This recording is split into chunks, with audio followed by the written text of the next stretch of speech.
expected it to end earlier. So we thought it's important what the implications are on the global economy, on India, on China, and in the region. So as you know, we have started the Friday webinar series, and the Foundation for Economic Growth and Welfare focuses on policy-oriented research and research-based policy advice. It is in that very context that these webinar series has been organized. On burning topics, on contemporary topics, we try to bring the issues before our audience. Today's session is important, as I've just given a brief background, and today's session will be chaired by our chairman, Dr. Arvind Virmani. Dr. Arvind Virmani has been in policy making for a very long time, earlier in the Planning Commission. Then he was the Chief Economic Advisor in the Ministry of Finance, and then the Executive Director at the International Monetary Fund, representing India and a few other countries. Dr. Virmani himself is an avid researcher and scholar, published books and articles, many of them in refereed journals. We are requesting Dr. Virmani to take over and conduct the session, please. Dr. Virmani. Thank you, Charan. Yeah, I'm happy to chair this session because we have three very eminent and scholars to join us. And it's a very complex topic. So the way I'm going to do it is I will give, we have a variety of aspects, a prominent diplomat, IR expert and academic and a military person. So what I will do is I'll start off the proceeding by giving a brief overview from an economic perspective, since I'm the only economist panel, and then call on each, I'm sure experts will go into the details from their areas of research and interest. And then maybe at the end, I will give a few remarks or pointers before opening it up to the audience. So let me start by giving a very brief overview as I see it from a somewhat economic perspective, but not restricted to it. So I think the backdrop is really it's good to look at the globalization because, we had a strong period of globalization which came to an end roughly with the global financial crisis of 2008. And there was a huge setback for the next year or two. And then in some sense, it stabilized after that to a level. So when we say globalization, every indicator like trade, capital flows, etc., was increasing till 2008. Then there was a sharp setback and some recovery and some stabilization thereafter. So that's kind of the backdrop. And then the second kind of point we have is the supply chain disruptions which have occurred since 2020, which is a big event which shapes the background of what is happening now. And so we had this COVID and we had lockdowns, and at EGROW we've done detailed studies on these aspects, which those of you who are interested and not yet seen those should glance to those. We have several studies, I think 8 or 10 different studies on this aspect. But the important point from our perspective here is that these have caused supply chain disruptions which occurring from different waves of COVID at different times in different countries. So that forms a very important backdrop to what is happening. And of course, second was the Ukraine crisis, etc., which itself in the middle of Europe, which has resulted in more supply disruptions. The second point I want to make is that in some sense, there was a process of decoupling. That's why I gave the background of the globalization. There was already a background of a very slow decoupling process which started with Trump's policies. But these disruptions have accelerated that. And I just want to highlight two aspects of it which are important for everything and will become increasingly important. One is the high-tech decoupling, and the second one is partial economic decoupling. When I hear people talking about going back to the Cold War, I find it somewhat odd because, and which is why I mentioned this globalization. There's a huge amount of globalization and integration which has happened since the Cold War. So if we just literally start from Cold War, it's completely misleading. The economies are so enmeshed, so that what is going to happen now is not Cold War, but a decoupling on these two dimensions, of technology and partially on the economic side. So, and underlying all this is two aspects of technology which are critical. One is, of course, strategic technologies, which is not just military but future technologies. And the second, which comes into the partial economic decoupling, is the dual use technology. So that is kind of the acceleration which these disruptions have caused, because mentally, in terms of the framework, how people analyze how they run their company, how they think about their future, these aspects are going to be a key. They have already accelerated, I would say. And the third point, which kind of follows and links up to this, is that we are going to see an increasing, the impact of this decoupling will be a kind of two loose blocks. So again, the analogy with Cold War is very misleading, because I said what we are doing is coming from a very intermeshed system towards partial separation, which will be nothing like the Cold War event, where we started from a deglobalized world and then various things. So I think it's very important to, so what is it? There won't be the kind of blocks which we saw in the Cold War. It will be very loose blocks focused, as I said, on technology and supply chains, where and very loosely led, nowhere near as tight as what we saw in the Cold War. So one loosely connected with the US, where these two disruptions which I mentioned of COVID and Ukraine is pushing EU back into the US kind of block, so to say. Block is a very bad word in my view, because it evokes memories which are incorrect in some sense. And India also, not as much, but towards this block, because there's no way we can be part of the other block, which is basically China and its allies. And the complicating element is that it's not uniform. There are economic aspects and military, which is the two I pointed out earlier.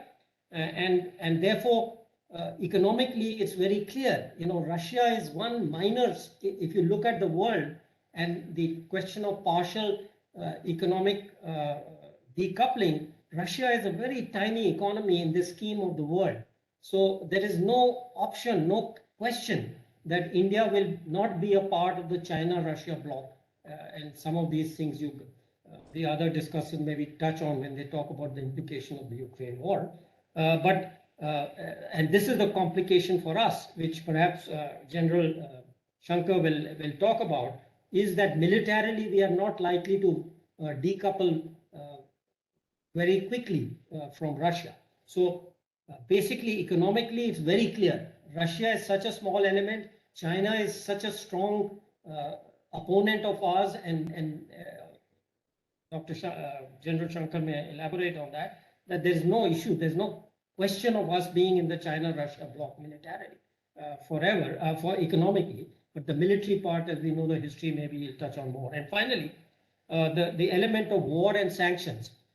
Clearly, this has been crystal clear that the biggest effect was on the oil prices and everything connected with it, oil, gas, fertilizer, chemical, which is the greatest shock or negative for us, really, because we have many, in my 30 years in government, I've dealt with oil shocks from, both as CA, in fact, the previous big oil shock, that this is the one which is most harmful to us. The other stuff is all minor. If you just take the scale of the problem we have with oil prices going from, $78, $80 a barrel, which they assumed when making the budget, to now over 120 barrels a dollar. There's absolutely nothing comparable to this shock. So, of course, we do have the food, wheat, oil price shock, but those are kind of a normal scale. We've had many shocks of that kind and dealt with it incidentally, but the oil is different. So this is the key element which I want to leave before I turn to first speaker, is really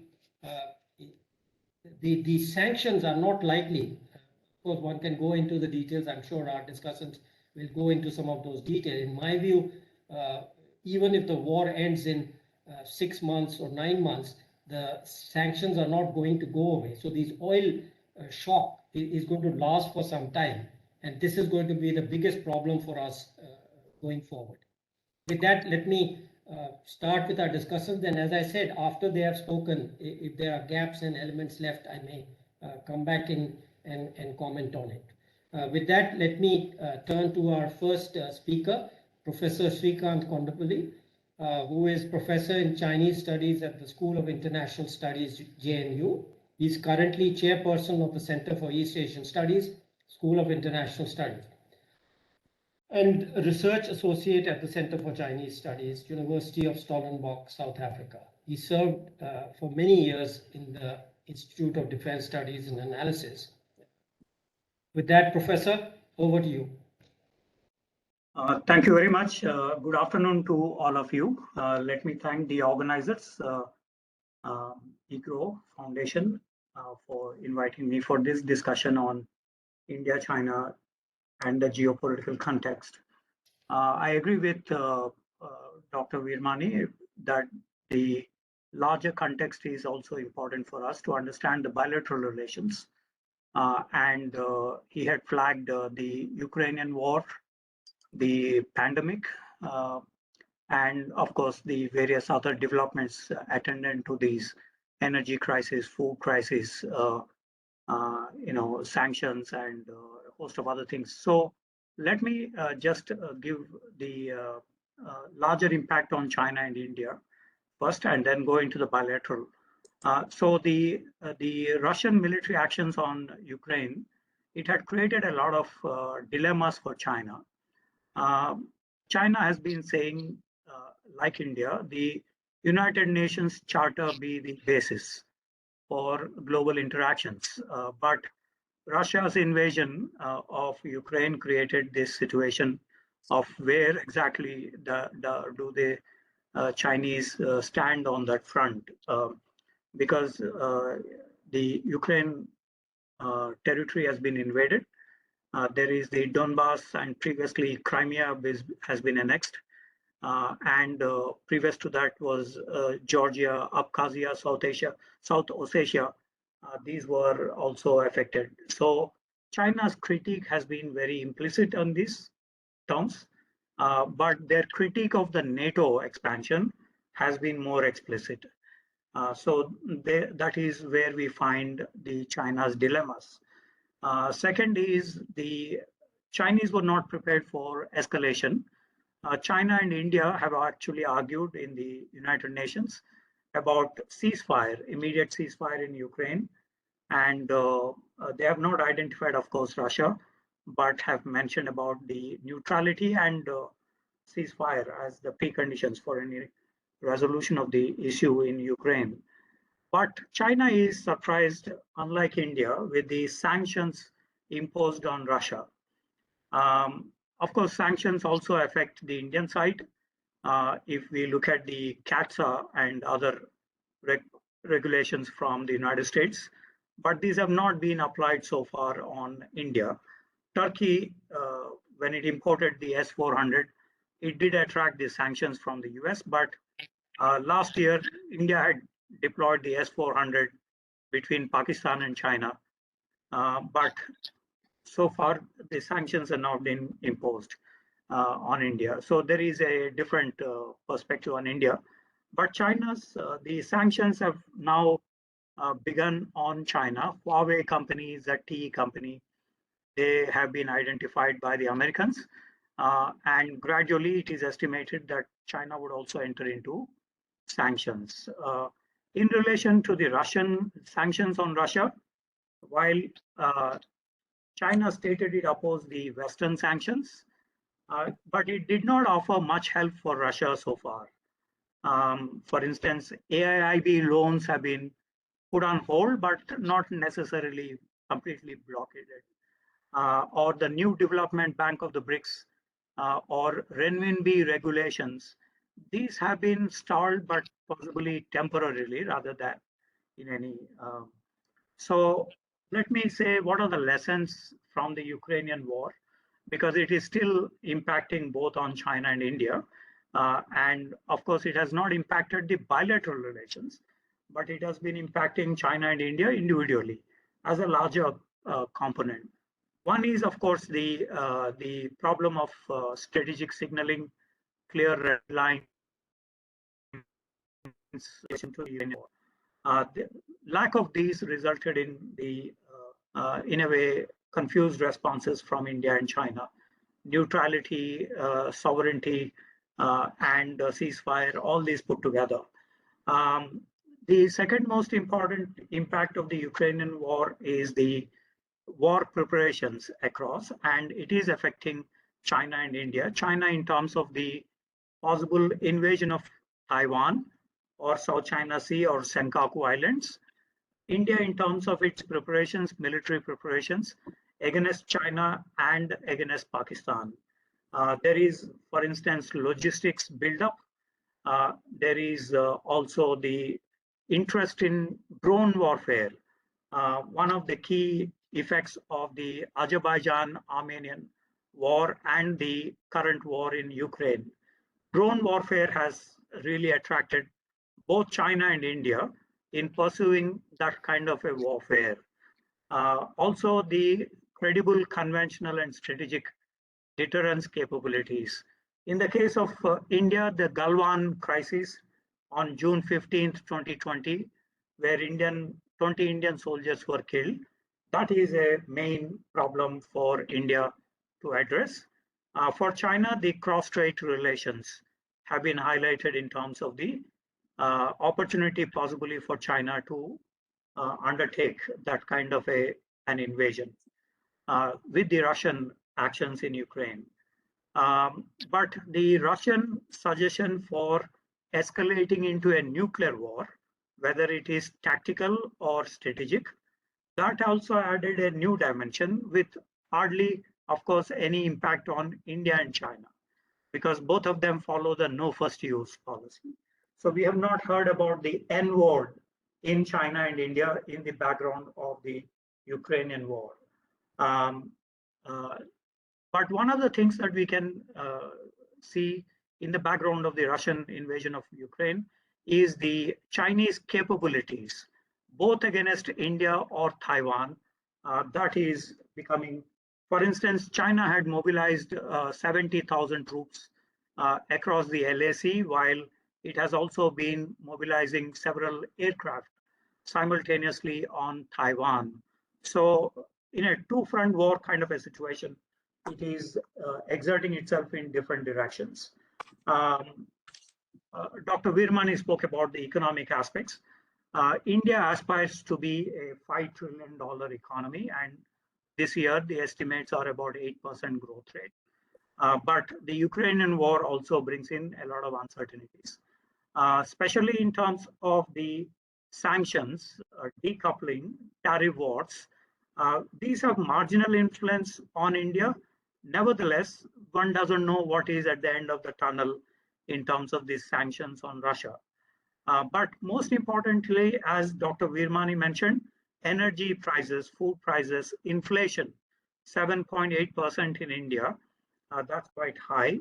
And so this is, but the plus point for India is the Indo-Pacific Economic Framework for Partnership that was signed in Tokyo on May 24th by the Quad countries and extended to several other countries in Southeast Asia and others. So these are some. Finally, the impact of the Ukrainian war on India and China is in terms of who will build the narrative, shaping the narratives first. As Russia seems to have lost the narrative, So the cyber capabilities, information warfare, psychological war, media coverage, these are the things that every other country is looking at. And here, India has an edge compared to China in this format. So geopolitically, at the bilateral level, the Chinese position recently that changed in Galwan, saying that Galwan always belonged to China. In other words, sovereignty claim has been for the first time mentioned by China in relation to Galwan. And it is doubled down by intensifying the construction of 624 well-off society villages across the line of actual control. And in some areas within the Indian claimed line of actual control in Lungchu area in Arunachal Pradesh. So this is one major geopolitical impact on India. The second is the large-scale military mobilization. I just mentioned about the Chinese mobilization of 70,000 troops, and India mobilized 120,000 troops against China currently, and also the emerging theater in Indian Ocean. So this is the background for the bilateral relations. We also see that China-Pakistan all-weather friendship is intensifying despite the Dasu hydroelectricity terrorism attack, which killed about 9 Chinese 1.5 years ago. And in April, the Karachi blasts, which killed the 3 Confucius Institute scholars, teachers, in this place by the BLA, Baluch Liberation Army. So the two-front war under nuclear threshold is bouncing back in the India-China-Pakistan geopolitical narrative. So this is the background for the discussion at the bilateral. Quickly, I would suggest that the Galwan conflict has still been lingering influence on India-China. For instance, Foreign Minister Wang Yi came to Delhi after his visit to Pakistan to attend the OAC meeting. And there is mention about Kashmir there in the resolution. So in the background of the Galwan, as Dr. Jaishankar mentioned, we have an abnormal relationship with China currently, and this is spilling over into a lot of competitive elements. So, for example, there are no diplomatic discussions, no political discussions. There are, of course, the SCO and BRICS meetings continuing, at least in virtual format. And there is the Indian side intensifying its association with Quad and Indo-Pacific. So in that background, the geopolitical competition between the two is visible. In economic terms, the last year saw the highest trade component bilaterally. In 2005, they put up a target of $100 billion, but till 2021, they were not able to reach that target for various reasons. And last year, $125 billion bilateral trade has happened. This is despite the soon after the Galwan incident, India had banned 218 apps, IT apps like TikTok, UC browser, or others. And it had banned the Confucius Institute classrooms in Kolkata or in other places. Thirdly, an investment ban on China as part of a neighbor, which has been relaxed in some cases, but nevertheless, it is under implementation. So in economic sense, there is, the Chinese call this de-Sinicization rather than decoupling process. In India, we hear about decoupling process, but the Chinese say de-Sinicization of the trade component in the background of the Galwan incident. There are other diplomatic and political negative fallout with this competition between India and China. Dr. Jaishankar on June 17, 2020, 2 days after the Galwan incident, said that this will have a serious impact on bilateral relations. and it is impacting with almost zero interaction between the two sides, except in SEO and BRICS meetings. There is also the US, India, India, Japan, India, Australia 2+2 dialogue mechanisms have increased. So the comments that Dr. Jaishankar again made, that this is a kind of positive for India in countering China as well. The Quad meeting and the 2+2 dialogue mechanisms.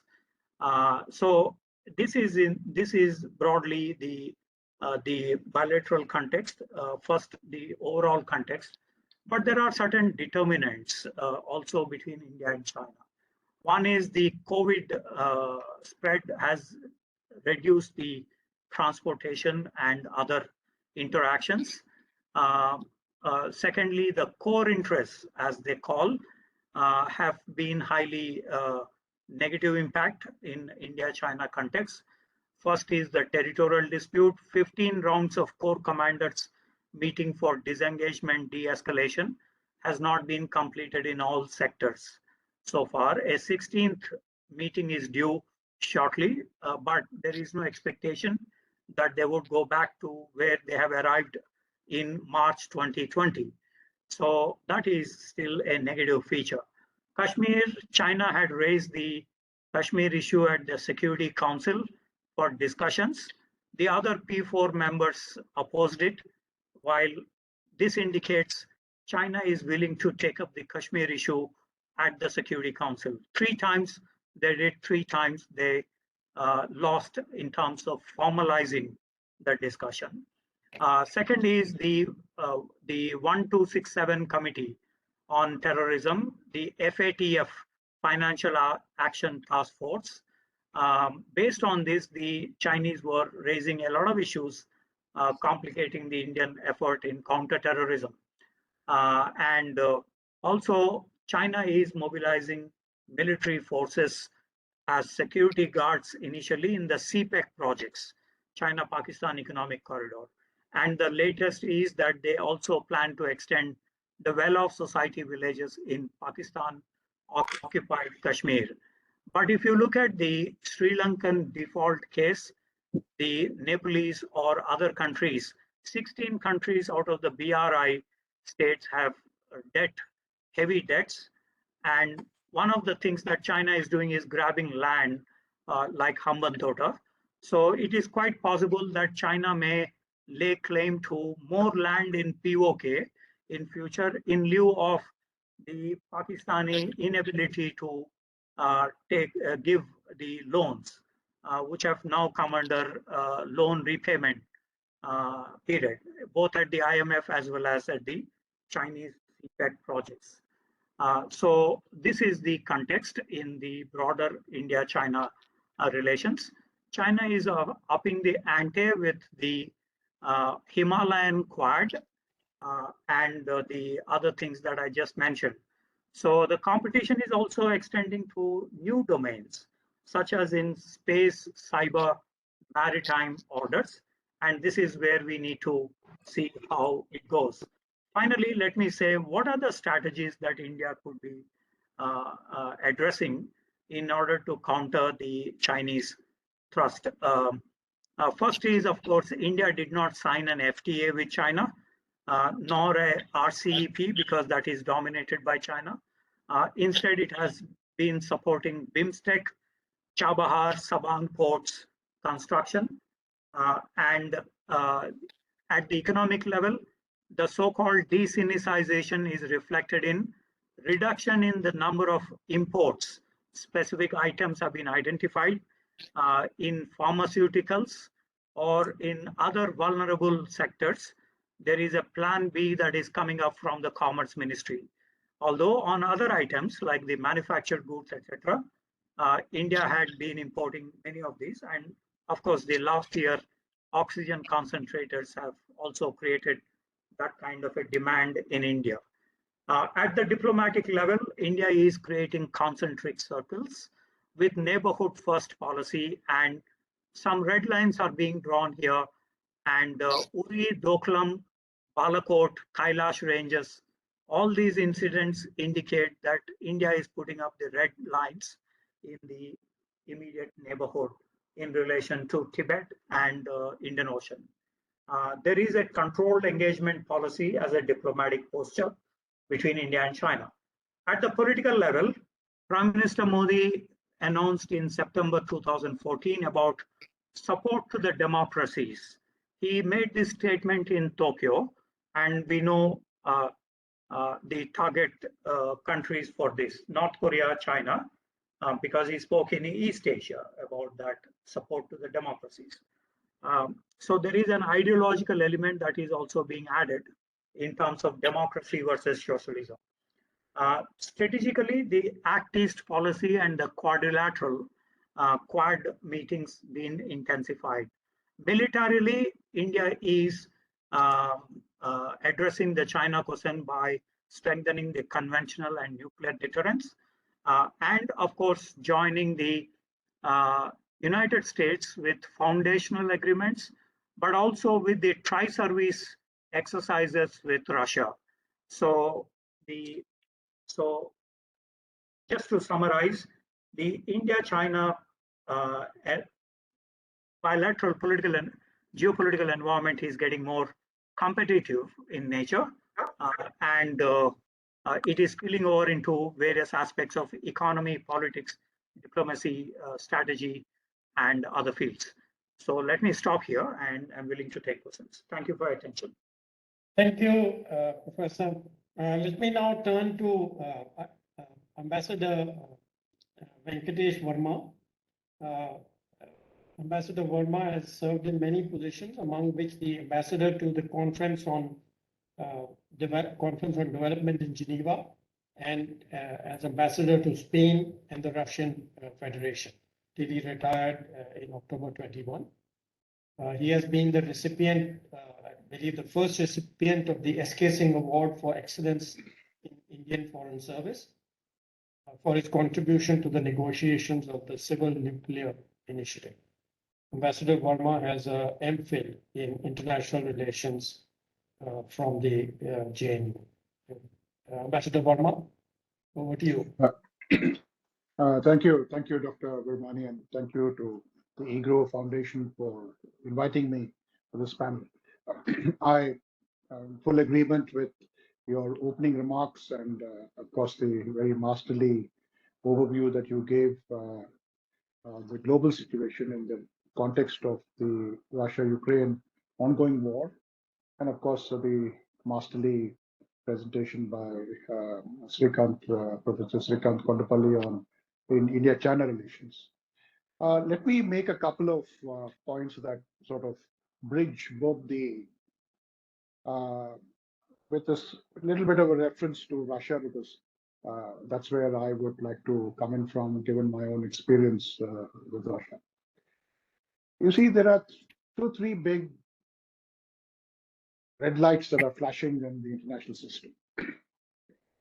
That the world is now, the tectonic plates are rubbing against each other, which are, some of them are more recent, and some are more deeper, more historical. So the Russia-Ukraine war is a war that is taking place in 3 or 4 levels. One is a territorial war, very old, very familiar. Unfortunately, it has come back. Its ugly head is reared back. The second is a informational and cyber war, which is absolutely current, modern, unfortunately very contemporary, very global in scope. And an economic war that is not so new, but new in a particular respect. Economic coercion to change the political calculations of other countries has been used in the past. There's a whole book that has come out, Nicholas Mulder's book, which describes this, right from the blockades of the First World War and afterwards. But what we are seeing today is economic coercion and where the United States dominates the international economic and financial and trading systems, and it's absolutely predominant in that sphere. What has been used in the past, say with North Korea or Iran or Venezuela, or including with India 30 years ago, in much smaller respects, much smaller countries, much smaller scope, but never against Russia, of a country of Russia's size, and never in the context of impacting ongoing military operations. That was tried, and I think slowly there is a realization that it is failing. The missile has been launched, and the economic coercion missile has been launched very early in the game, just about the time that the Russians intervened militarily in a very big way in February. And the initial expectation was that the economic pain, dislocation, and the political disruption would decisively impact on the political calculations in Moscow and of President Putin. Unfortunately, it did not happen. So that stalemate, of course, coincided with the Russian stalemate, which is in the first phase of the war. The Russians went into 5 or 6 multiple axes.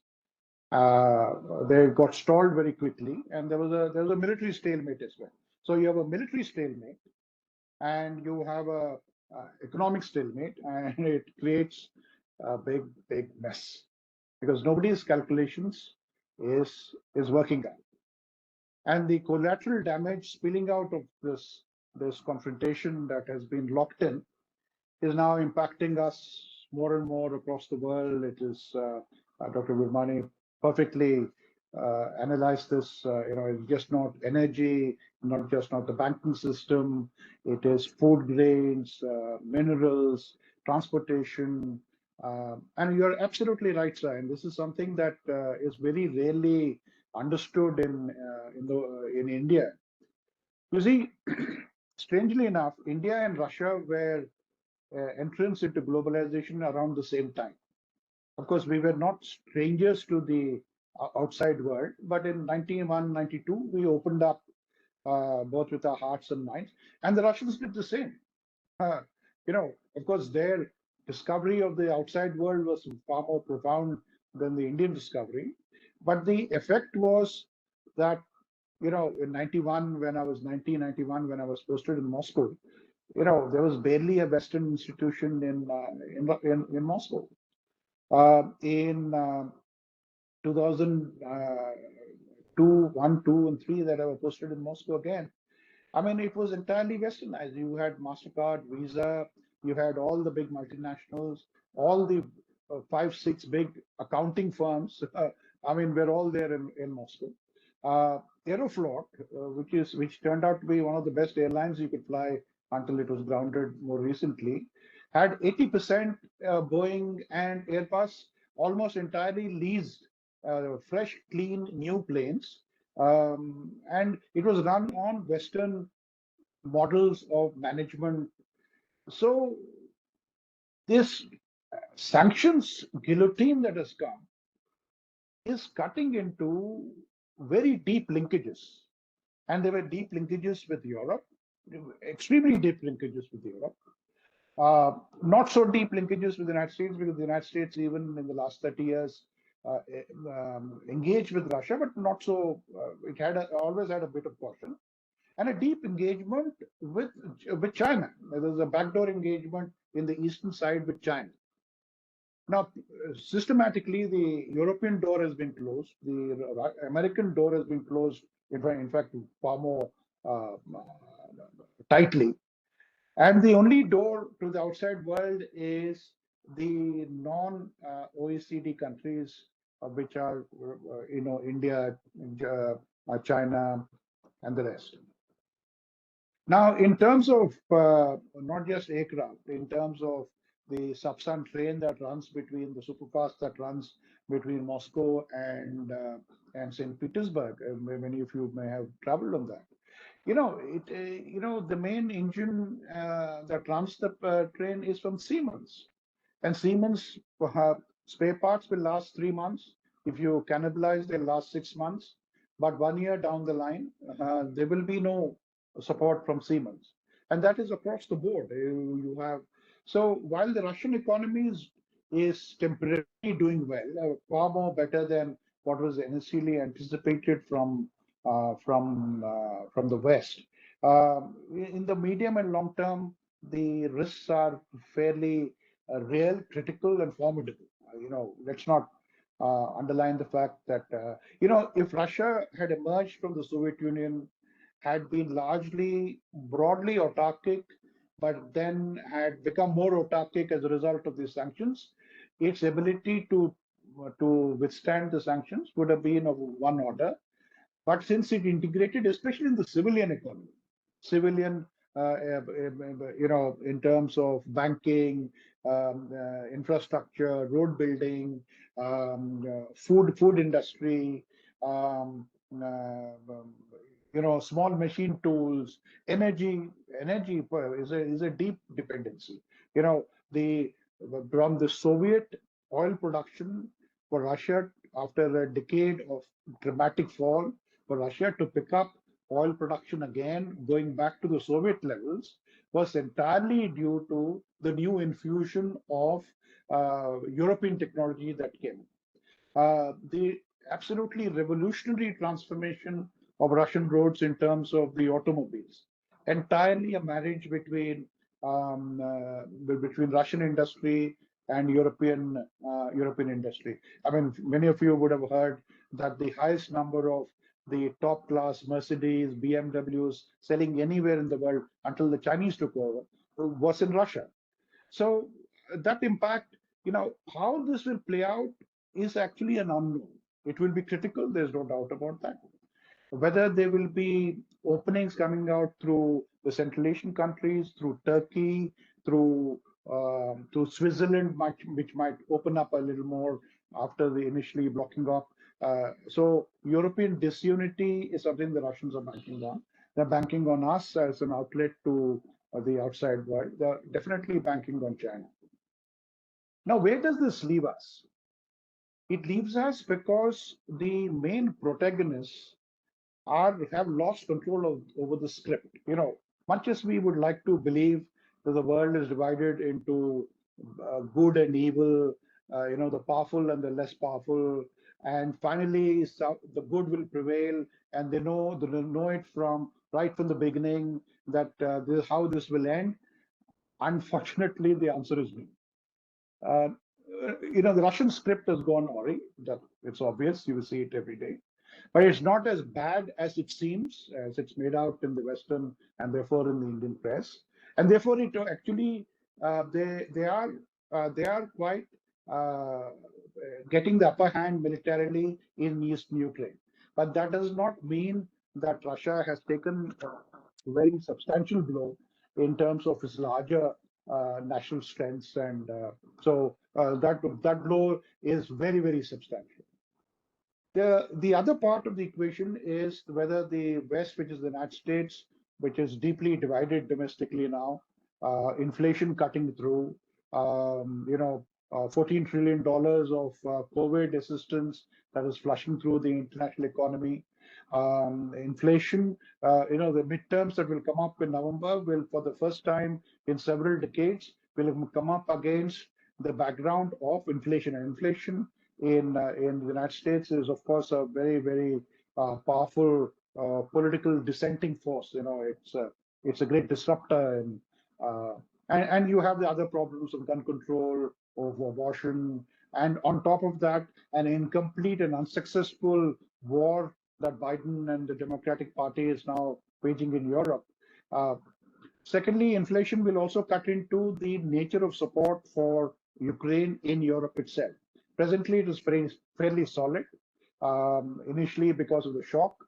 Secondly, because of the fact that several of the cautious countries turned around.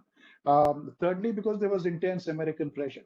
But how long this will last, going up into the winter in December, when a partial oil embargo will come into effect, is again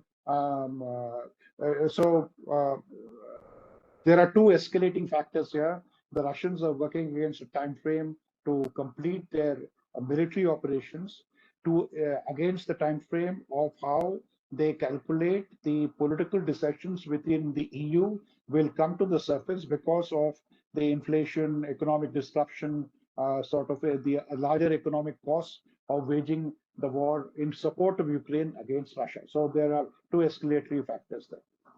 Now, let me say a word about Russia-China.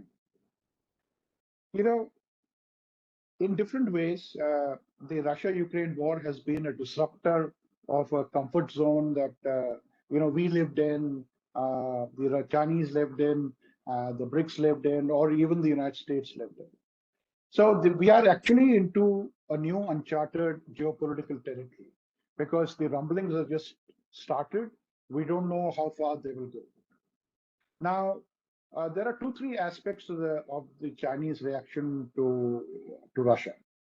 This notion that there was a Russian expectation that China would intervene in a way that would help Russian military activity in Ukraine. I think that's not completely, that is completely bogus.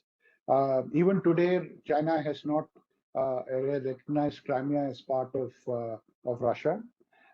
What Russia counted on was the sort of political neutrality, quasi diplomatic support that has come about, and that has come about.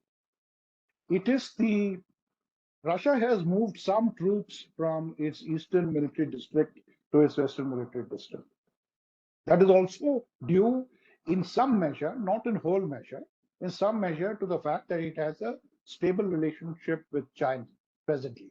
If it had a very tense relationship with China, there would have been not a single troop, a set of troops or tanks that would be moved from the eastern military district to the western military district, the southwestern military district, where the main military activities were. However, it has stopped moving these troops from the Far East military district because even though it is desperately short of troops in Ukraine, because you cannot denude your eastern military district below a certain point.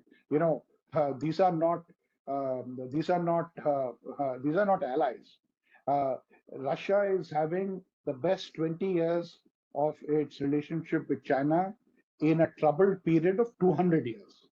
So there is a very low trust.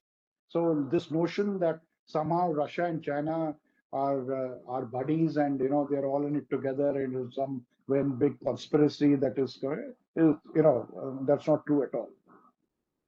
What worries the Russians is that while the Americans miscalculated Russian weakness, and if you ask me, the American strategy of pushing Russia was predicated on the fact that they would not take military action.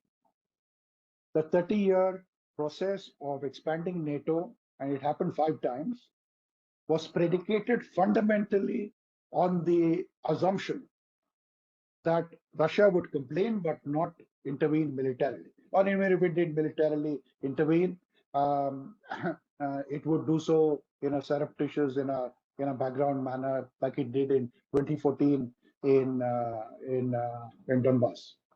So the fundamental flaw in Western strategy is an American strategy is to miscalculate the notion that the prospect that Russia would intervene in such a dramatic way and would lead to the devastation of Ukraine. Once the calculation started going wrong, of course, the Americans came up front and said, there are 100,000 troops. We've seen satellite photographs. Putin is going to intervene. All that came out because Americans are very scared today of this notion of intelligence failure. So the present CIA is very savvy in that respect. So they very quickly came out. So in a tactical sense, the Americans were not surprised. But in a strategic sense, it's been an absolute looming disaster. Now, there will be those people who will argue that, of course, NATO has been strengthened. We got $40 billion for for Ukraine. You have $100 billion Germany is spending on defense. Finland and Sweden have intervened. All that is fine. But you can't cater for the fact that a diplomatic strategy initiated in 1991 that you can push the Russians to a corner and they will not react has unraveled. So this notion of miscalculation is also relevant to Chinese calculations vis-a-vis American intentions in what we call the Indo-Pacific, especially on Taiwan. So the Chinese are confused, not confused in they have contradictory thoughts in their mind, whether this lowering of the threshold of international force in the international system, which is shown by the Russian impunity in using military force against sovereignty and territorial integrity of a UN member state in Europe, which is Ukraine, gives us a realistic opportunity for it to do something vis-a-vis Taiwan. That is the first issue. The second issue is, given the way that the Americans have reacted vis-a-vis Russia, is there a possibility of a repeat performance of how they would react vis-a-vis China? The third problem is that the biggest problems for the United States of America today is not merely its enemies, but its persistent allies. The allies of the United States, especially Poland, the Baltics, make life miserable for American decision makers because they have such control over the debate in Washington. The United States is unable to make independent decisions, considered independent decisions. So the Chinese are also scared, and there must be some people scared in the United States as well, that the Taiwanese might tip the hand a bit, and you might have unintended consequences. Now, third and last point, and I will stop with that. There is no doubt that the Russia-Ukraine war makes the geopolitical situation, a difficult geopolitical situation, more difficult for us. But we will have to go through with this process with our wits, our understanding, our independent decision-making intact. And I think Dr. Virmani mentioned that right at the top end of his remarks, when he said the military linkages with Russia are real, we need to work through that. And the economic and technological convergences that we have with the United States and Europe are also real. We need to work through. And this sort of geopolitical cross currents is something that we have not always faced for a very long time, because the geopolitical cross currents were fairly predictable and stable in the Cold War period. One of the advantages of the Cold War period was that you knew where these whirlwinds were blowing. That is not so. These are intersecting whirlwinds. So and in a different sense, the Chinese also Chinese also face a similar dilemma in keeping the channels open with the United States, and they are keeping the channels open with the United States. The defense secretaries of the two countries are meeting in Singapore, and the Chinese in their fantasy world would love a G2. And in our nightmarish world, we would hate a G2. And the prospects of a G2, especially on economic trade accommodation, cannot be ruled out. Now, that is far for the course, because we'll have to live with this untidy mix of cooperation and competition, engagement, and engagement with your opponents for a very long time to come. Lastly, and this is my personal view of having studied international relations, India's economic and diplomatic strategy has been very active and something that is to be commended.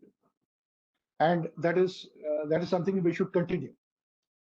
Our economic growth, 7.5%, 7.2%, will be the largest growing economy in the world in this year.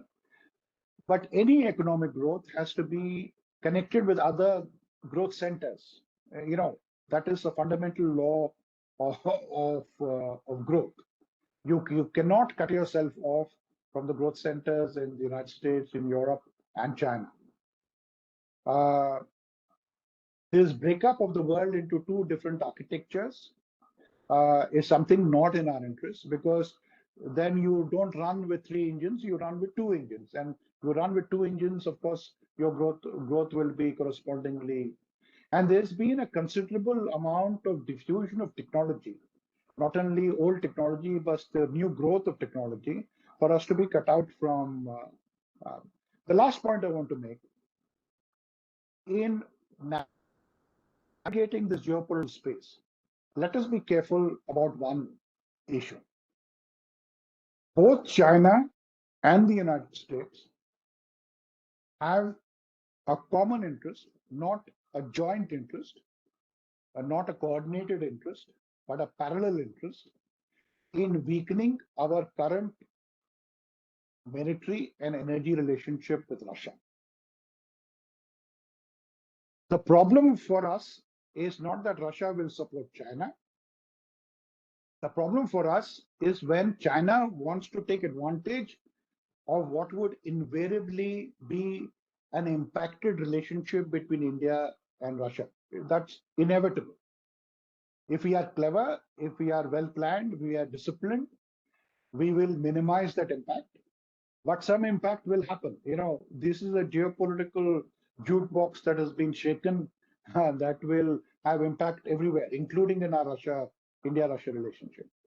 So we have to avoid one conclusion, which is both the United States and China cannot pursue the same strategic objective vis-a-vis India, which is weakening our current dependency with Russia in the military field. Because if there's a disruption of our relationship with Russia in the military field now, obviously India's military combat readiness would be correspondingly impacted. It is neither in our interest nor, I would say, in the American interest to pursue that thing. So if they have exercised caution and CAATSA, which CAATSA, I believe, is self-defeating legislation, ill-conceived self-defeating legislation primarily for the United States. It's good that it's not been implemented on India, but this is just the beginning. In a world that is imperfect, many decision makers make not thought through and long-term decisions, but short-term and sometimes misplaced decisions. And I hope we are not the subject of one such decision that comes from our own friends. Dr. Virmani, I will stop there. Thank you. Thank you. Let me quickly turn to Lieutenant General P.S. Rajeshwar, PBSM, AVSM, BSM, ADC. He has served as 14th Commander-in-Chief of the Andaman and Nicobar Command. I didn't know this. I missed it. Probably I was in the US at that time or something, because I've kept in touch with Integrated Defense Services before I left and after I came back. But yeah, so he was the 12th Chief of the Integrated Defense Staff and Chairman of the Chiefs of Staff Committee of the Forces. Given the shortage of time, I won't say more. Over to you, General. Thank you, Dr. Virmani. Can you hear me? Yeah. Okay. Thank you, Chair. Very good afternoon to everyone. Thank you, Professor Srikanth Kondapalli and Ambassador Venkatesh Verma. You have set the platform. And also let me thank the EGROW Foundation for inviting me to share my views. When we look at the India-China military picture in the geopolitical context, it would be pertinent to bring out salient operational level points along the LAC in eastern Ladakh, which we can then extrapolate to the strategic level. As you already know, 15 rounds of border talks have taken place, and certain results are there for us to see. I'm presuming that you are by now familiar with the topography of eastern Ladakh, which is quite relevant. At Galwan Valley and Hot Springs, disengagement has been done. For PP-15, talks are still in progress. Demchok and Depsang is yet to be resolved. The 24th meeting of the working mechanism was held virtually, and it has resolved to progress this de-engagement further in a 16th meeting, which will be scheduled a little later, as per the bilateral agreements and protocols. But what has happened till now since 2020? Good to recap.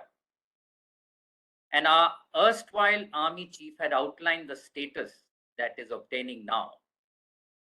First, there is a paradigm shift in force posturing on both sides. PLA has deployed about 60 to 70,000 troops, and this is up from about 8,000 in 2020.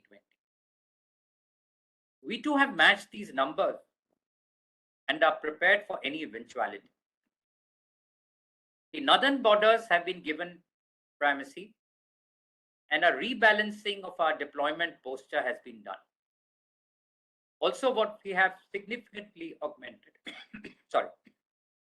is our intelligence, surveillance, and reconnaissance. Resolution, of course, will take time. The threat matrix includes the possibility of Sino-Pak collusion, which can open up both western and northern fronts. When the Chinese Foreign Minister, Mr. Wang Yi, had visited India in March, we had clearly told him the need to expedite restoration of peace and tranquility on the LAC before furthering other aspects. But what has China done in the meanwhile? Project power on our northern borders. It has modernized its weaponry and equipment, operationalized JF-20 stealth aircraft, Z-20 helicopters, which go up to 9 kilometers altitude, H-6 long-range bombers, Wing Loom, weaponized, which is the number 2 version, weaponized UAV, deployed S-400, HQ-19 and 6 air defense systems. They have a number of over 200 surveillance satellites, and of course, demonstrated hypersonic missiles. They have built the combat infrastructure and logistics capability both in Tibet and in Xinjiang, and this is basically to deploy troops and equipment. They've upgraded airports and heliports. You'd have heard of Hotan, Tashkorgan, Shigatse, Dinchi Mainling. All this for the PLA Air Force to launch recce and surveillance, fighter sorties, helicopter operations, and house surface-to-air missile complexes. This, of course, offsets the advantage that the Indian Air Force currently has. Tibetan highways have grown from about 8,000 to 12,000 kilometers in the last 5 years, while Xinjiang has grown to beyond, the road network has grown to beyond 21,000 kilometers. The National Highway G219 affects us operationally the most, as military personnel, equipment, and supplies can move very fast on it. Further, up to the LAC, they have made a number of link roads.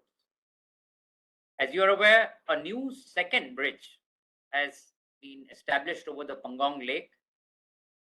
This cuts down their deployment of troops from 8 to 10 hours to just about 3 to 4 hours. What else? PLA Strategic Support Force, which fuses cyber, electronic, information, communication, and PSYOPs, is already working hard and against us. The PLA Navy has grown to over 350 ships, and the PLA Rocket Force has also got its new mission.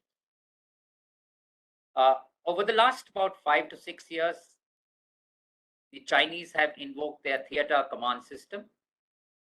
And what they are prosecuting, or at least they have a doctrine in place, is for the integrated joint operations. So what we see is that they are consolidating and steadily building up their capabilities in the region. Coupled with this is their articulation about sovereignty on Tibet, which affects even other sectors of ours, where agreements haven't as much taken place. And also this border law, which has come into force earlier this year. They have carried out a mobilization. At least there's a leaked video on this against Taiwan. So they are signaling strongly their readiness. In the space, cyber and electromagnetic warfare, currently I think we are seeing a lot of their activities, and it is affecting some part of us in also the civilian sector. So we are going to look at a multi-domain operation when it takes place. Indian Ocean region, for the last decade, their forces have, their task forces have increased. They're doing all kind of activities, and even submarines are moving around, but they are at the moment very hotly doing their survey.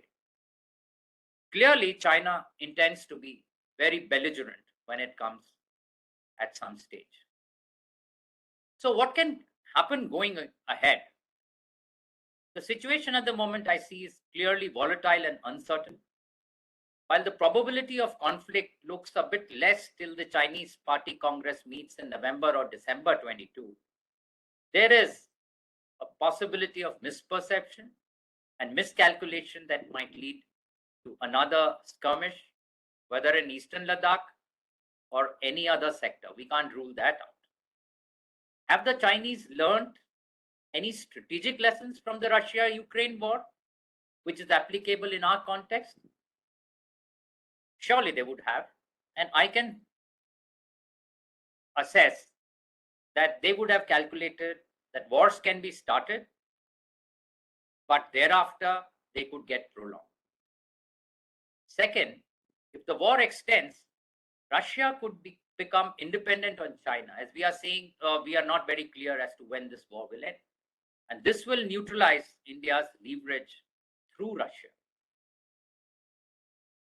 Russian supply chain of arms and technology to India is likely to continue tapering, as we can see, because even the Russians themselves will need a lot of their weapons and armament, and there will be progressively more, sanctions on technologies. So over the next decade, you can perhaps see the impact. Hopefully, our Atmanirbhar Bharat, which itself will, I think, take a decade or more, should come of age by then. So overall, India must continue to remain vigilant. Going ahead, do we need to do more? Surely, I think we have to do it. And the first thing that I always feel is there is a requirement to formulate a national security strategy. This has to be visible. Only then can all levers of our government act in synergy. And then, of course, we can call out what defensive strategy we need to work on. Of course, its outline is already there, but I think a formal national security strategy is a must before we embark on whether we are defending or taking whatever action. We need to build strong deterrence by improving upon our combat capabilities, which means develop required weapon systems as soon as is possible, either indigenously or by collaborating with like-minded international partners under the Make in India. The third thing is, hopefully, I'm hoping that the new CDS his appointment will be announced shortly. Then we need to, again, work on a joint operations doctrine, which is a bit of a gap in our military articulation. Progress, integration, and jointmanship urgently, and foremost, see its benefits through training as hard as possible.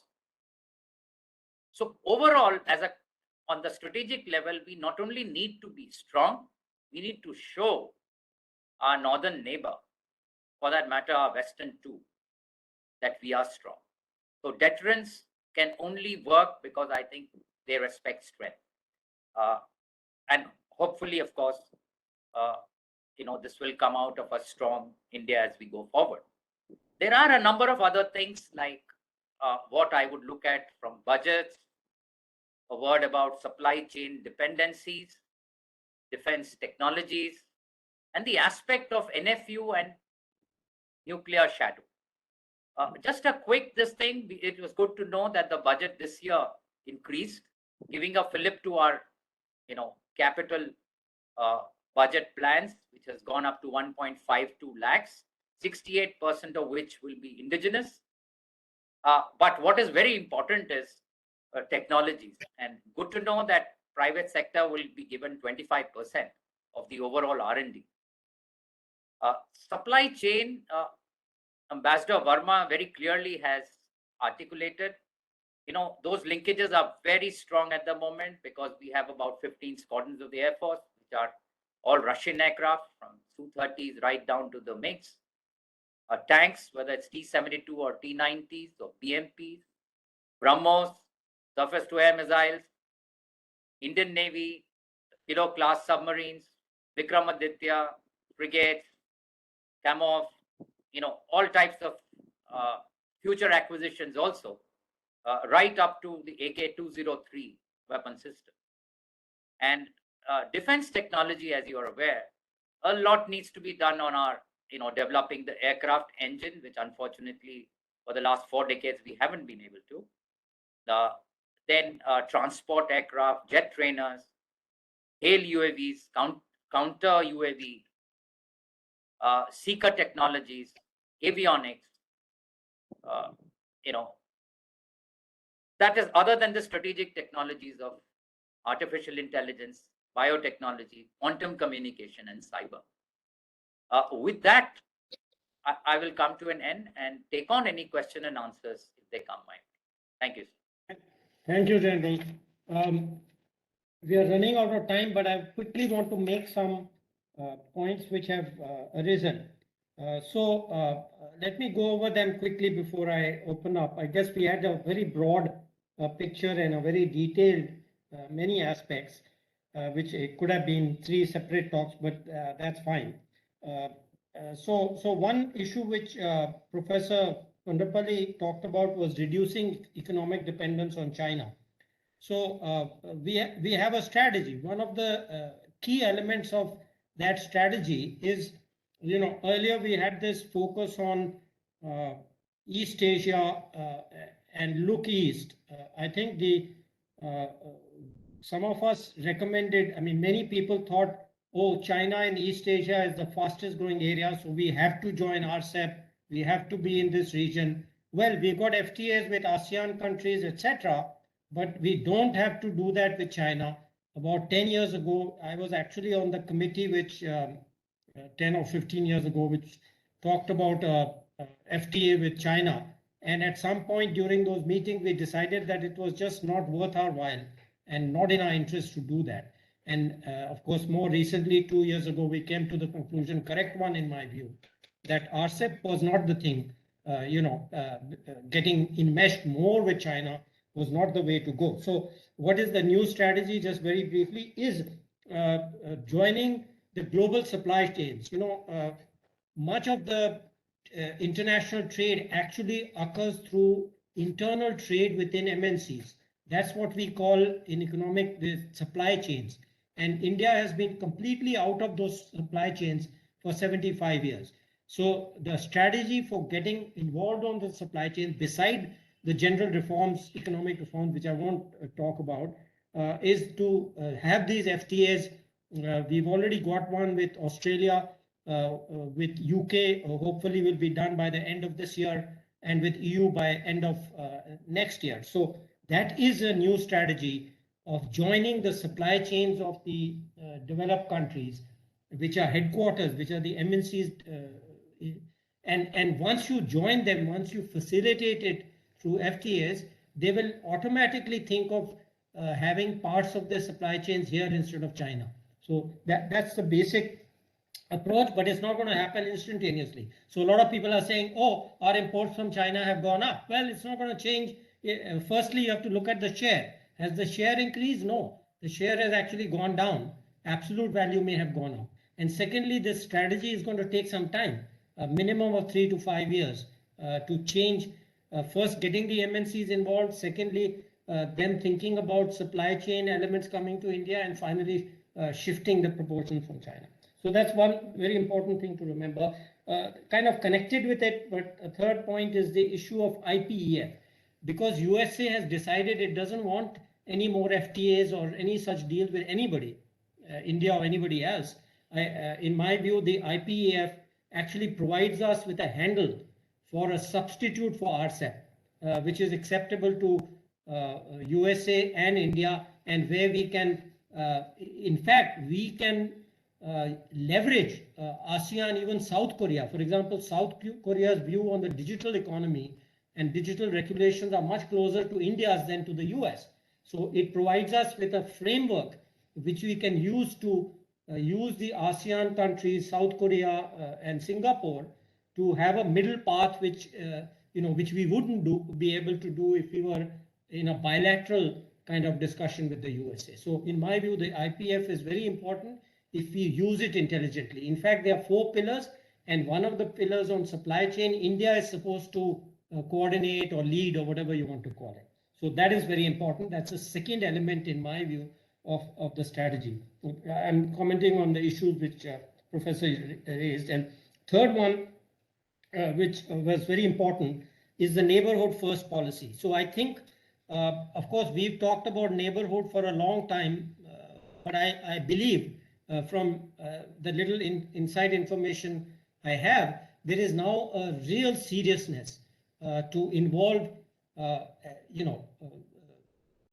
Nepal, Bhutan, Bangladesh, Sri Lanka, and those countries. Obviously, Pakistan is not interested, so the question doesn't arise at this point. But all these countries much more intimately and openly and freely in integrating both hard and soft infrastructure, so that they naturally, again, not a forced integration, but once you have the hard and soft infrastructure in place, it will be natural for these economies to integrate. So I believe there is now an internal strategy. I can't talk more than that on it, but that is my understanding. Finally, two or three issues raised by Ambassador Verma. One is the issue of the SWIFT, the use of financial sanctions. And clearly, this is an issue which is of concern to everybody. Nobody likes to be dependent on one country, one system, to put it in that way. And one of the things I have, on thinking about it, to me, the best way for us to go is to make rupee into a convertible currency. The time is actually not ripe right now. So as a substitute, what I have suggested to is what I call a convertible digital rupee. I just want to put it on the table that there is a solution. There is a solution to create this, and it's, one has gone into the details of how it can be done and how it could be managed. But that could be our way of making the rupee convertible, getting other countries to use it, which could include, Russia or anybody else if they chose to do it.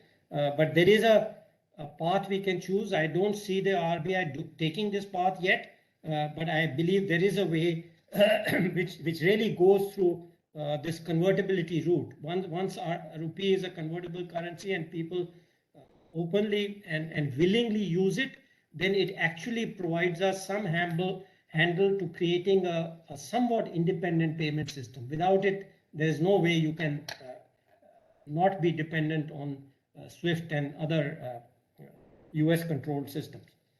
The third, fifth point actually relates to what are the strengths of Russia. We have to be very realistic. Russia, as many people have pointed out, as an economy, it's smaller than Italy's. Okay, so to think that somehow it can compete with or replace either US, EU, China is just totally unrealistic. But it does have strengths. What are its strengths? There are three. One is oil and gas. It's a major producer and exporter of oil and gas. The third is that given its huge physical space, it has a lot of strategic materials. Okay, so that is its strength. So in some sense, if India needs strategic thinking from our own perspective, needs strategic materials, we'd much rather be dependent on Russia than on China for obvious reasons, which all of us know. And oil, unfortunately, is more a short-term thing. It's really what is going to happen to the oil supply chains is that Europe was tied to Russia as part of the geopolitical realignment. They are going to import more oil and gas from the Middle East. But except temporarily, it really doesn't pay us to get too dependent on Russian oil. Why? Because it has to come through the South China Sea. There is no other route. Or it has to come through Pakistan. And so that is not a long-term positive for us. Okay, our natural supplier of oil and gas is to the west of us. And of course, we have these other issues of solar reliance, etc., to substitute non-conventional sources. The third one is strategic technology. Again, one has to be very careful. The Russian strength is in R&D and up to the point of prototyping. As Ambassador Verma pointed out, actually their industrial part of it is very, very dependent on EU. They don't have expertise. I mean, in fact, one of the stories I read is about a production of a new tractor. It was designed and imported. The whole technology and the industrial part was imported from Europe. They don't even have the capabilities and the efficiency of the production system. Okay, so one has to be very clear. They have a great advantage still in strategic technology, in creating strategic technology up to the point of the prototype, but not necessarily in producing it, mass producing it. I mean, so that is the thing. So those three advantages, certainly, as far as India is concerned, we would like to interact with them, use them to whatever time is possible. The third one connects to this, the second point related to Mr. Verma, but the fifth total point, this issue of G2 economics. We really do not have the choice of remaining dependent on China. I don't think anybody now, and Professor Kondapalli has said even the further movement on PP15, which General has also pointed out quite correctly, seems unlikely. So the question of remaining dependent on China doesn't arise. So there is no question but for us to be able to use. So what is my concept? It's very important to understand that it's not a question of dependence on EU. Right now we have overall a system in which there are two poles, but there's a whole multipolar rim, what I call. Okay, when people talk about a multipolar world, it's actually not multipolar. There are two predominant parts. Okay, it's what in economics we call a duopoly, but there is a whole multipolar rim. Why? Because it's not monolithic. You have economic aspects, you have military aspects, you have technological aspects, and there's each of these countries outside that duality have some special expertise. I've just said about Russia. What is the Russian expertise? Its advantages in three areas. So many other countries, including India, Germany, Japan, etc., have this special advantage or some expertise in certain areas. So what we have is a bipolar world with a multipolar rim.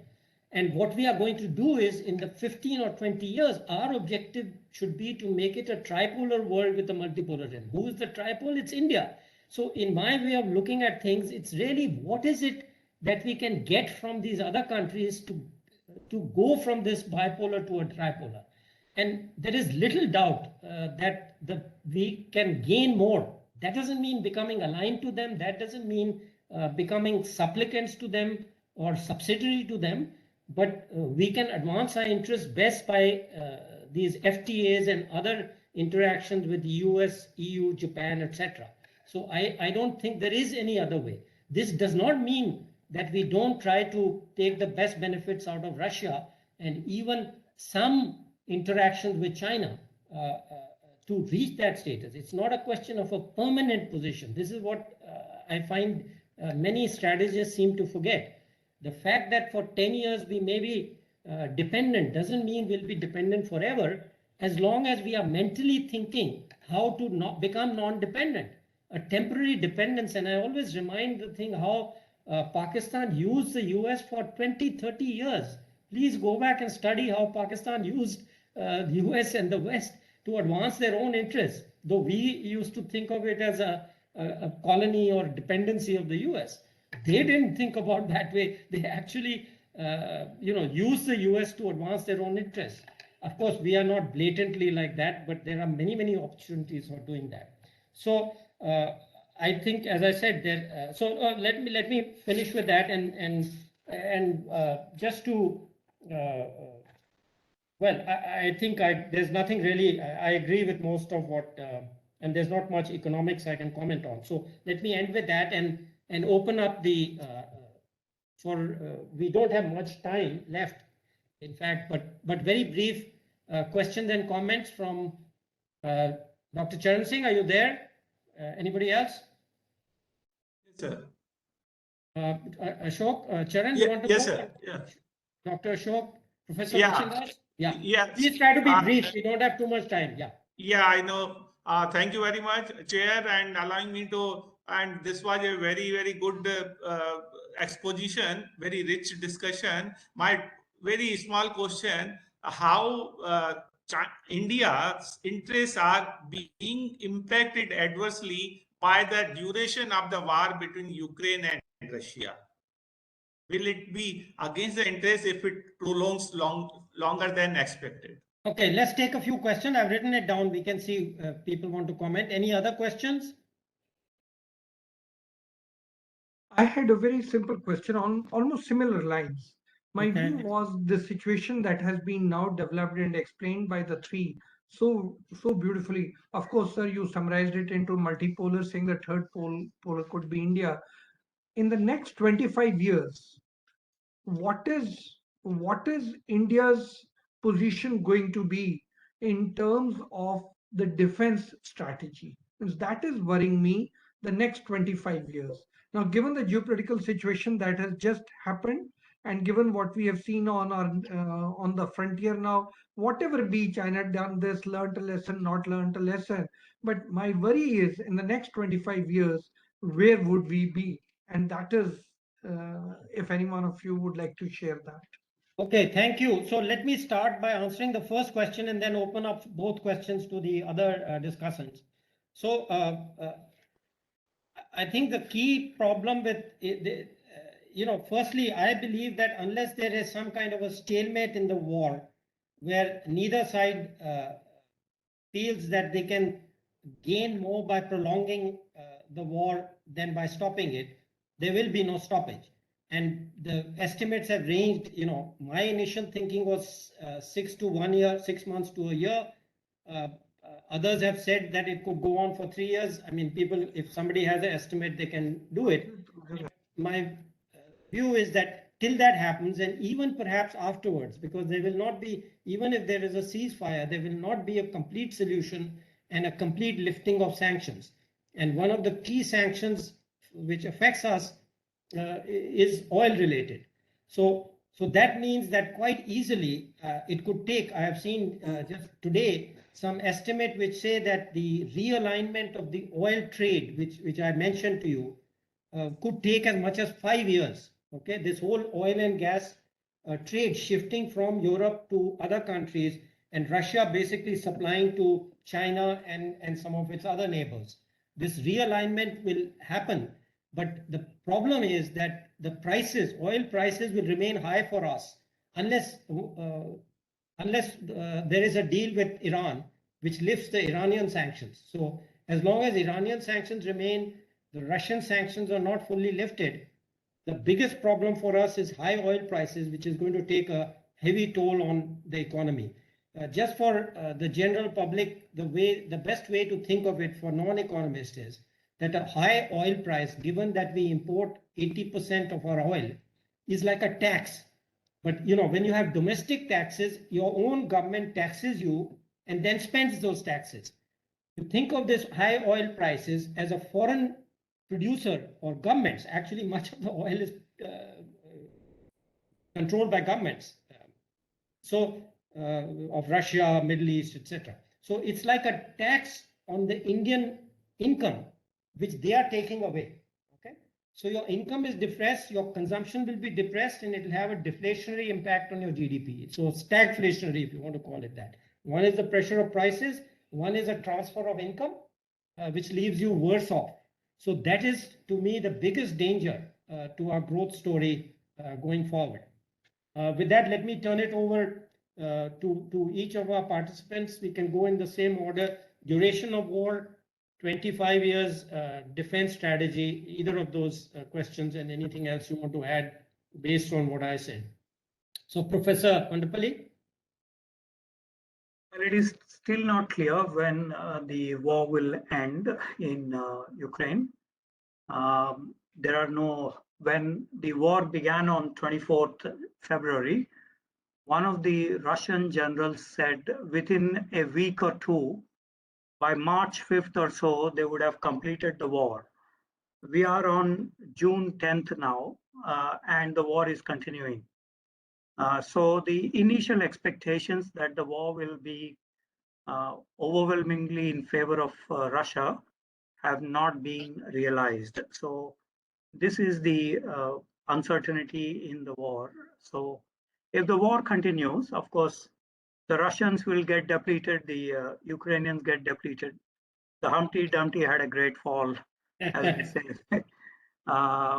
And of course, it's an opportunity for countries like the NATO or others, even China. If Russia declines, China could occupy some of the Siberian portions or make thrust into the Central Asian republics. So that's one, if Russia declines. If there is a regime change, further disintegration of Russia, then it also has implications for the Chinese upper hand in this. I do not think India will gain anything out of the Ukraine or Russia scenarios. So that is my view. Second, what are the defense strategies that India would increasingly the Army chief, the Navy chief, Air Force chief, they have been mentioning about the drone warfare and the other non-kinetic ways of resolving issues. So I think this would be increasingly utilized in the Indian military strategies in the future. We have seen a lot of writing in this regard in some of the military journals in India. And so this is a likelihood. So learning lessons from the Ukrainian war in terms of the three warfares, the legal warfare, psychological warfare, and media warfare. So these are also the things that interest the Indian defense strategy in future, 25, 30 years down the line. But a more non-contact war rather than a contact war, with the option of course, the boots on the ground. That is what possibly could influence Indian defense doctrine in the future. Thank you. Professor, Ambassador Verma. Sir, my sense is the following. The Russians will prevail tactically in eastern Ukraine, but it will be a sort of hollow military victory because the economic and political costs and risks that Russia has got upon itself are more systemic, more long-term. So even though it might prevail militarily in eastern Ukraine, tactically, relief for its accommodation into the larger world will take a long time to come.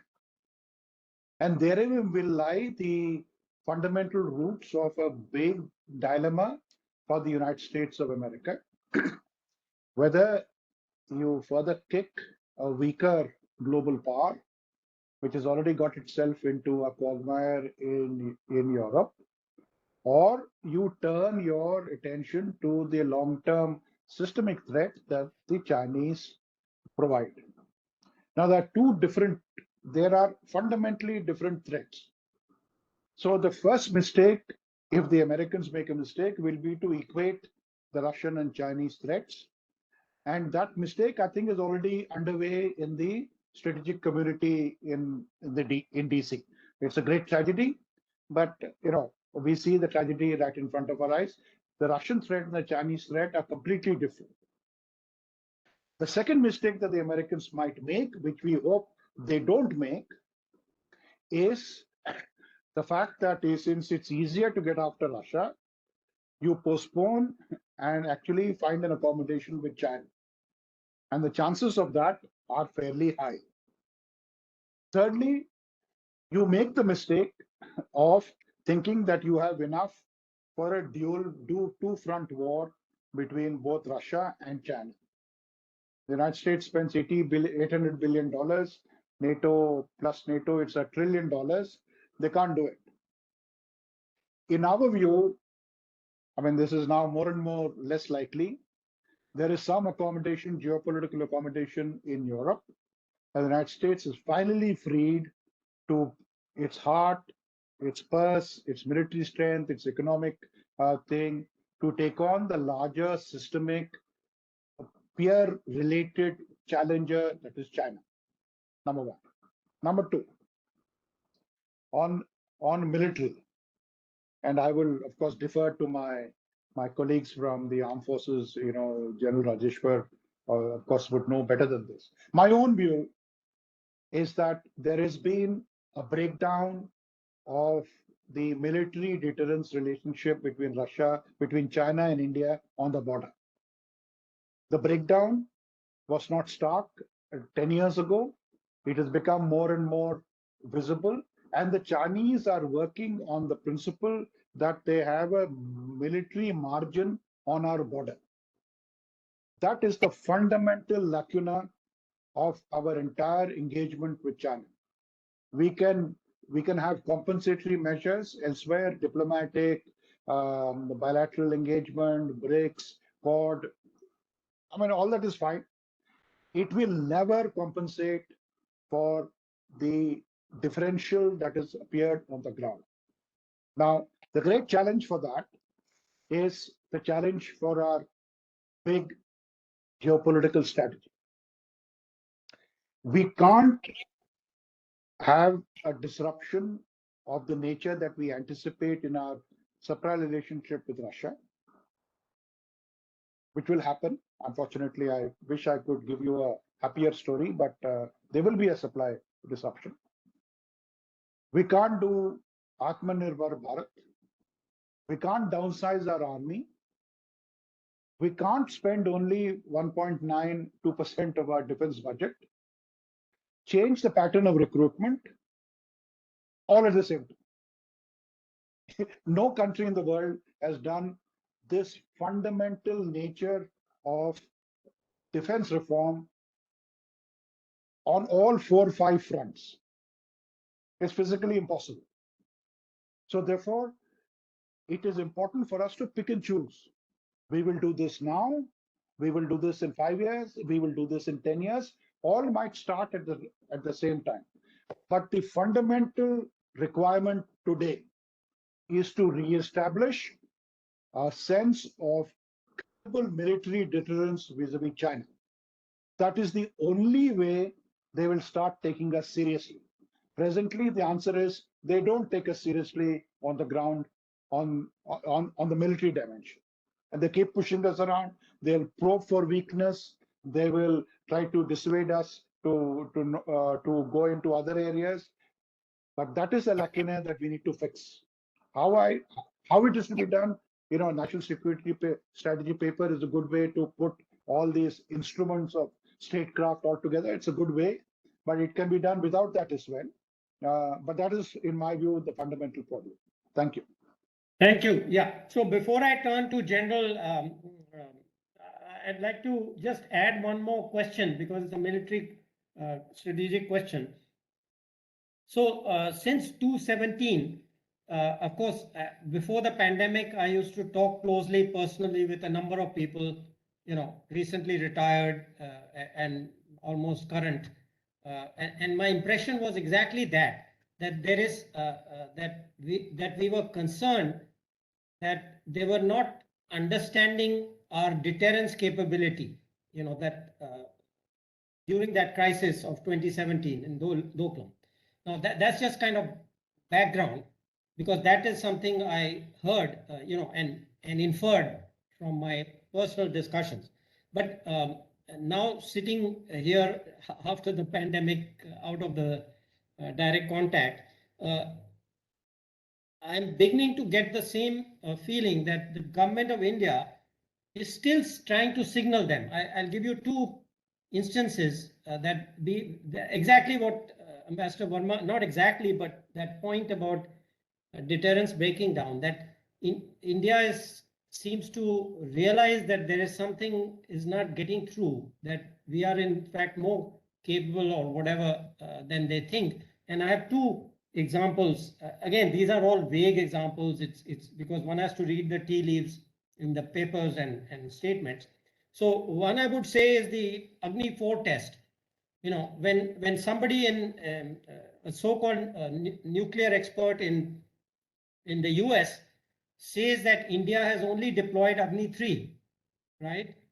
I mean, the Chinese may be getting the wrong signal. I mean, they are reading an expert, recognized experts in the US, who writes huge articles saying Agni 3 is deployed, Agni 5 is nowhere near deployment. So this test which happened, a user trial of Agni 4, I see this as a signal that don't take our nuclear deterrent lightly. That's one signal. The second one I'm seeing now, which has just happened. Again, as I said, these are all signals I'm trying to read, and I want you to kind of reflect and answer whatever you can. And the second one I'm seeing along the same direction is this interesting phenomena of the Army, US Army generals now coming and discussing with India. Earlier we had always thought that the biggest kind of congruence or identity of interests of India and US was in the naval, in the IOR region. So it's intriguing that Army General, for example, makes a statement that we are going to have exercises at 8 to 10,000. The implication is quite clear, right? So in some ways, we are trying to signal that we have more weapons in our armor and don't take us lightly militarily. But that's just by way of background. Feel free to comment on any of the issues. General. Thank you, sir, for your question. The first thing, Russia-Ukraine war. If you recall, we had a discussion earlier about mid-March. And even then I was apprehensive from the beginning that what seems to be a matter of week, 10 days may well pan out to be much. And as you look at it, the Russians, to my mind, will not stop till their strategic goal is achieved. Now, what exactly, to my mind, it looks that they need not only to capture, but also hold portions of eastern Ukraine, landlock as much as possible, and establish some modicum of control over it. Unless they reach that, and that is the assessment I can, I look at the warfare studies, which are emanating, unfortunately, only from the West. Their sense is also like this, that it is going to be prolonged. Ukraine, on the other hand, having successfully, operated in, defending Kyiv, is under their chief is actually working as a set of tactical actions, and they are trying to limit this kind of expansion by Russia, and they are trying to get back areas. So we are seeing a long drawn battle. How does it impact India, if that is the primary question? Is the supply chain management of ours. For example, I'll just point out to, let us say, the S-400. If we have one unit or two units which are in, there are the others which need to come. If we have naval vessels which are otherwise made in Russia, but the engines are made in Ukraine, so you see the complications that can happen. And a number of other projects, since we were in the currency of doing them, or we had initiated with them, and they were reliable partners, and they continue to be till such time they say, no, we aren't. So all that will get impacted. Whether CAATSA will be applied against us, my guess is, I think, people will be more patient. Right. So this is as far as the first question as to how does it impact. We are directly not involved, but indirectly very much so. And of course, I already alluded to the impact of this prolonged war on Russia's dependency increasingly on China to, finance it and to make sure that it supports its initiatives. When you look at the second question, which Professor Charan Singh has said, what are we looking at the next 25 years? To my mind, I think in our subcontinent, and we can even extend it to China, which has articulated clearly its sovereignty principle. Victory in a lot of places will be measured by foot.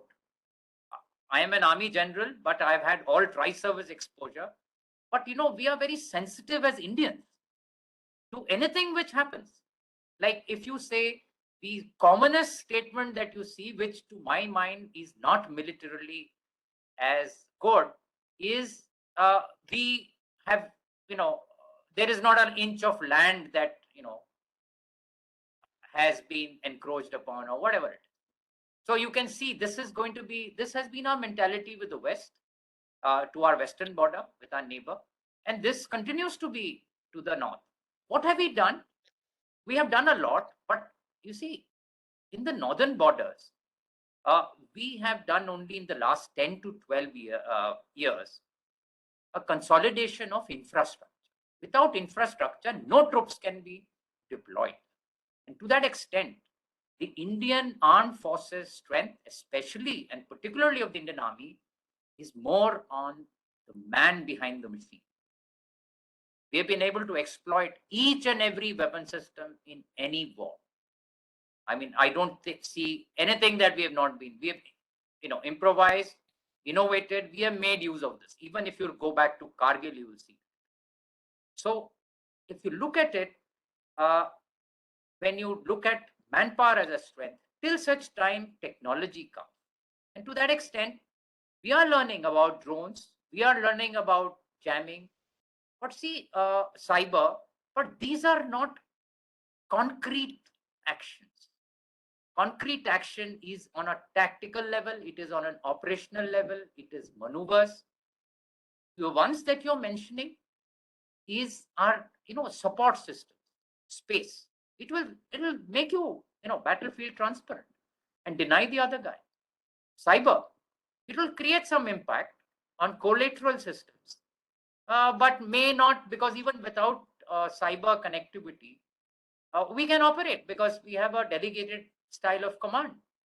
So we are clear where we are fighting and we will operate. So these things will definitely impact in a high-tech war.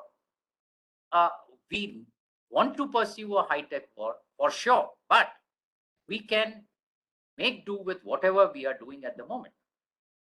One point, coming back, yes, I agree with Ambassador Verma, deterrence gap was there. Battlefield transparency was not as good on our side. The initiative is always going to be with the one who makes the move first. Honestly, at a strategic level also, since military is one of the levers of the government, at the forefront. But I think strategically also the picture was, there was a fog of this kind of movement. So the Chinese actually capitalized and came where they came. But when they were doing the same in Doklam in 2017, going back to Dr. Virmani's point, we actually went ahead. And if you look at the region, I don't need to really discuss who did it belong to, but we took a proactive, and to the Chinese, it was a preemptive measure. And that is the kind of thing that makes a difference. If you look at even our August 2020 move, where we got the heights, I think, we came out well, but we need to do better. The airline battle part of it, if you look at it, the Army and the Air Force on ground needs to, move to the next level. It is not at the moment what I would feel if I were in charge of the Northern Theatre. Yes, where are our strengths?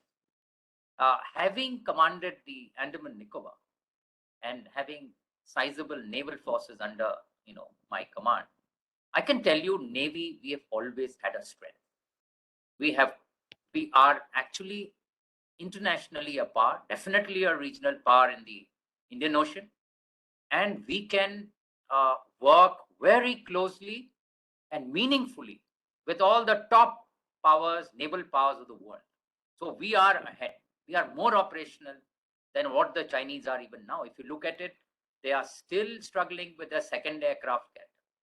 So to that extent, answering Dr. Charan's question, in the next 25 years, I'm a strong proponent of having smaller vessels, but yes, for power projection, we have to have the third aircraft carrier, because at least there'll be two operational, because there is a system of refit. Every time all three won't be available. So at least we should be able to field two and make a meaningful dent. We have to work forward in technologies. Navy is very ahead in indigenous technologies, but I think a lot of the cutting edge technologies are still, there is a lot of work to be done, and that's why I'm a proponent of collaborating. If we have collaborated with the Israelis on air defense systems, of doing value add on a lot of aircraft, whether they are Russian or French, and also with the French, I think that is the way to go, because no country, if you see, can do everything alone. Yes, this point of experimenting with manpower, I think some cooler minds have to prevail. We always respect new ideas, but I think this is not the time to experiment. You see, conscript army, if you recall, the Chinese didn't do too well against us. If you just look at 2 years back, you saw what they did on the other side. And if you look at the platforms, Weibo or anything else, WeChat, you will see for yourself that they actually fared poorly. And also with the Russians now, same problem is happening. You can give them the best, but what will they do? So how does a man fight for his soil if he has a limited time span?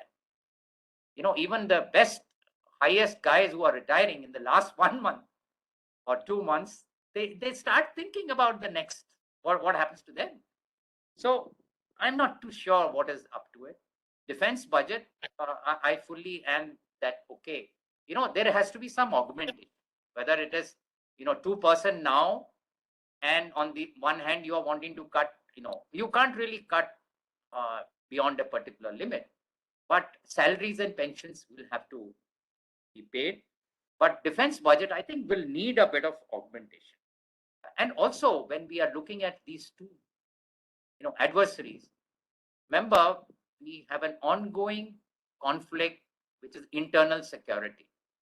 And it is both in our north, whether it's J&K or it is towards the east in the northeast. So I think a lot of our energies will have to span the hybrid war, which is a show of force but may not come, right up to a skirmish, which can happen, let's say like Kargil, and into a conventional war, which we are now seeing, which can be rather, prolonged. The last question. Doklam, I have already answered. As far as strategic weapon systems are concerned, unfortunately, I have worked with the strategic, systems, but there is a confidentiality clause, so I don't want to really say anything other than what is in the media. That I can share, and I can tell you one thing, that we have enough to do what we need to do.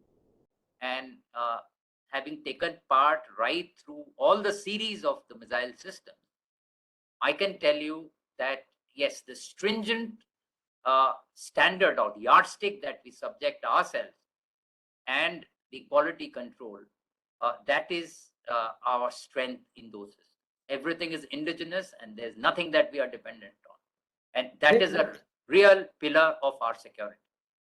Sorry to interrupt, but the question was that the message is not getting through to the Chinese, not that we don't have it. But anyway, that's probably beyond, that's more a question of information. Yeah, okay. Yes, honestly, I can't speak so much of the Chinese. I mean, because I don't know, because it takes time for maybe Professor, please go ahead. After you finish, maybe Professor can tell us a little bit. And the last one is, this visit by Charles Flynn and our interaction with the US generals. Yes, of late, they have started speaking about, our Quad is predicated more on our maritime, cooperation and our doing all our exercise with whether it's Japan, Australia nowadays and US. So they understand us, but they also know that our worries are on the land border, since we are continental too. So now to get, and the US has realized they can't do things by themselves. They know India can do a lot for them. But yes, they have to recognize, and that is why you are seeing Charles Flynn. He's not told us something which is very new, but yes, it's the first time I think he's spoken. I've had personal interactions with the previous, combatant commander in Pacific, which is Phil Davidson, and also with Aquilino, who's the present person. So yes, they understand where we are. And the world is actually very, very transparent. Everybody knows whether it's satellite systems, what weapon systems, who's moving what. So what hiding is becoming very difficult.